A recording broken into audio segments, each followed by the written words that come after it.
Assalamualaikum, saya Nadine Zaida Fadilah. Dengan New 517930 akan menyampaikan pembahasan acara 6 dan 7. Sebelumnya, pada perancangan dan pembuatan perangkat lunak standalone, biasanya digunakan konsep dan metode SDLC, atau Software Development Life Cycle, yang definisinya menurut Mishra dan Dubey 2013 merupakan metode untuk merencanakan, menyusun, menguji, dan memelihara software untuk terus mengembangkannya secara efisien. Konsep ini dapat membantu developer untuk terus mengupdate dan mengevaluasi software standalone yang dibuat dengan mengikuti prosedur yang terstruktur dengan baik. Pada acara 6 dan 7 kali ini, dibuat aplikasi standalone sistem informasi geografis yang menggunakan library eksternal MapWin.gis yang menyediakan fungsi pengolahan data geospasial atau fungsi pemetaan yang dapat diakses salah satunya melalui Windows Form Visual Studio dalam bahasa C#. Library MapWin.gis menyediakan tampilan peta beserta bagian legenda yang dapat saling terhubung, simbolisasi data vektor, pengolahan data atribut, dan lain sebagainya. Seperti normal mode, zoom in, zoom out, pan, full extend, previous, next, identify data, length, dan area. Pada tab data terdapat tombol add dan remove untuk masukkan dan menghapus data. Kemudian query, edit, add point untuk menambahkan data titik, analis yang mempunyai fungsi buffer, intersect, dan raster kalkulator, report untuk mengekspor peta dan mengekspor tabel atribut, dan help. Pada bagian legenda terdapat table of content dan base map untuk menambahkan peta open source sebagai latar. Kemudian terdapat map untuk menampilkan data shapefile dan atribut untuk menampilkan data atribut.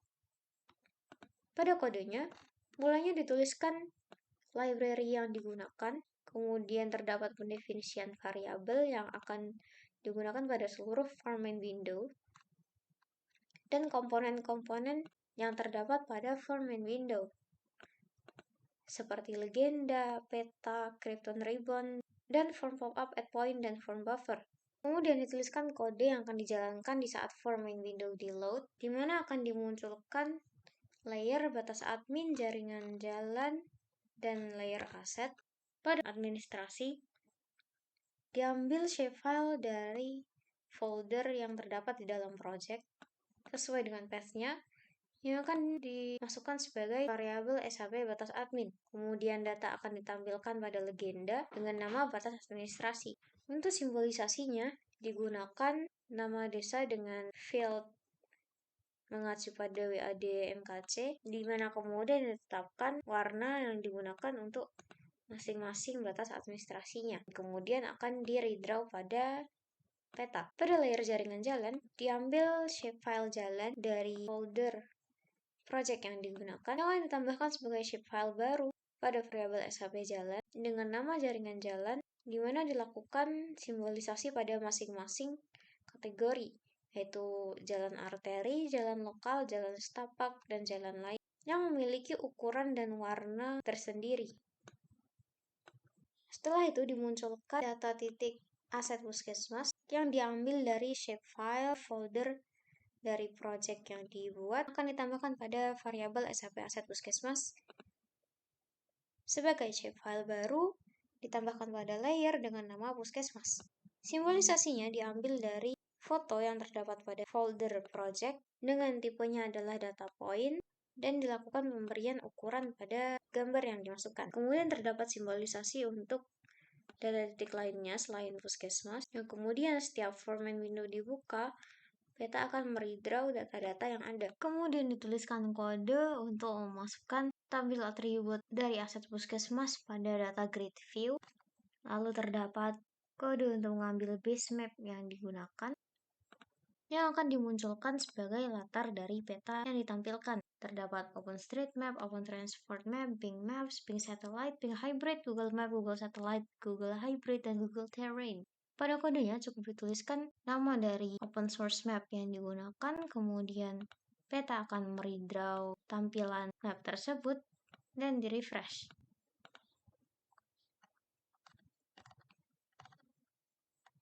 Kemudian dituliskan kode untuk menjalankan masing-masing mode button yang digunakan pada tab View dalam form main window, di mana jika button tersebut diklik, sistem hanya akan menjalankan button tersebut, fungsinya akan diubah menjadi true, dan mengubah button yang lain menjadi false, yang berarti tidak dapat diakses. Hal ini berlaku untuk masing-masing button yang digunakan.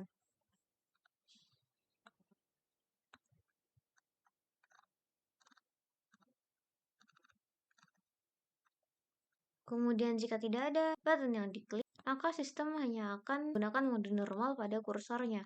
Kemudian dituliskan kode untuk menjalankan fungsi button pada bagian zoom, di mana terdapat zoom in, zoom out, zoom max, extend, zoom to preview, dan zoom to next. Lalu dituliskan kode untuk menjalankan button add data saat diklik, di mana akan muncul file dialog dengan keterangan, hey kau belum milih shapefile, di mana judul yang digunakan adalah pro shapefile dan direktori awal adalah direktori C perangkat. Format file yang dapat diakses hanyalah shapefile dan all files. Kemudian jika tombol OK pada file dialog tersebut diklik, sistem akan menambahkan shapefile baru ke dalam peta dan layer, dan shapefile tersebut akan ditambahkan ke dalam combo box input pada form buffer. Jika tidak berhasil, akan muncul message box yang bertuliskan report dan button OK cancel.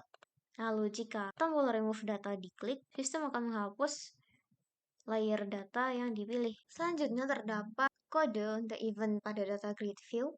Yang pertama adalah event row header mouse double click. Jika mengklik mouse 2 kali pada salah satu data pada tabel atribut, sistem akan mengzoom data tersebut pada tampilan peta. Kemudian jika selection change atau data yang dipilih diubah, maka sistem akan otomatis berpindah untuk menampilkan data tersebut. Kemudian terdapat kode untuk menjalankan query, dan terdapat query kecamatan, query desa, dan query aset. Pada penulisan kode untuk query kecamatan, sistem akan mengatur ulang item yang ada pada combo box query desa dan query aset untuk kemudian akan dipilih desa-desa yang ada pada kecamatan yang dipilih.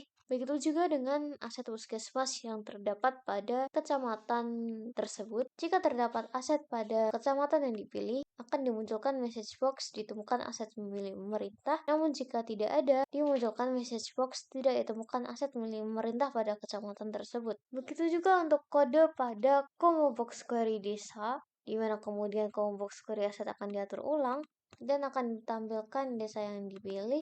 Kemudian mencari shapefile yang terdapat pada desa tersebut. Untuk kode pada combo box query aset akan ditampilkan sesuai kecamatan dan desa yang dipilih, di mana kemudian tampilan peta akan mengzoom pada data tersebut. Untuk kode pada tab edit terdapat event click pada add point yang akan menampilkan form add point untuk kemudian jalankan fungsinya. Pada tab analis, di saat tombol buffer diklik, akan memunculkan form buffer yang akan melakukan buffering. Selanjutnya adalah kode untuk event mouse up, di mana peta akan menampilkan koordinat sesuai dengan letak kursor pada peta yang ditampilkan dalam form main window. Jika terdapat shapefile yang dipilih, sistem akan menampilkan bagian tabel atribut dari shapefile tersebut, kemudian memunculkan form pop-up. Dan jika tidak ada shapefile yang dipilih, tampilan peta hanya akan menampilkan koordinat titik X dan titik Y dari kursor.